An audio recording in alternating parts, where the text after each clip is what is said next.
Hi friends, இன்னைக்கு Naruto அனிமேல இருக்கக்கூடிய கெக்கே கென்காய் and கெக்கே Toda இந்த ரெண்டை பற்றி பார்க்க போகிறோம்.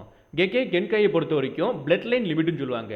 அதாவது ஒரு கிளானோட பிளட் லைன் மூலமாக ஜெனட்டிக்காக ஒரு எபிலிட்டி பாஸ் ஆகி வரும். ஒரு ஸ்பெஷலான எபிலிட்டி பாஸ் ஆகி வரக்கூடியது தான் கெக்கே கென்காயின்னு சொல்லுவாங்க. இதை எல்லாராலையும் யூஸ் பண்ண முடியாது, செர்டன் பீப்புள்ஸ் எல்லாம் மட்டும் தான் யூஸ் பண்ண முடியும். ஏன்னா இந்த மாதிரி எபிலிட்டி ஜெனட்டிக்கலாக தான் பாஸ் ஆகி வரும்.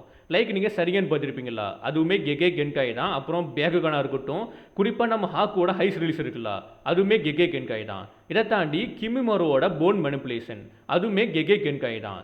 இப்படி வம்சாவளியாக ஒரு ஸ்பெஷல் எபிலிட்டி பாஸ் ஆகி வர்றது தான் கெக்கே கென்காயின்னு சொல்லுவாங்க.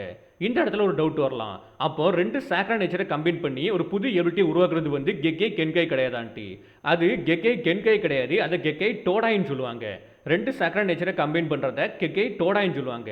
அப்போ கெக்கே டோடானா என்னன்னு கேட்டிங்கன்னா, மூணு சேக்ரா நேச்சரை கம்பைன் பண்ணுறது. எனக்கு தெரிஞ்சு இப்போ வரைக்கும் டஸ்ட் ரிலீஸ் மட்டும் தான் இருக்குது, ரொம்பவே ரேரு. ஏன்னா ரெண்டு சேக்ரா நேச்சரை கம்பைன் பண்ணி ஒரு புது எபிலிட்டி உருவாக்குறதே ரேரு.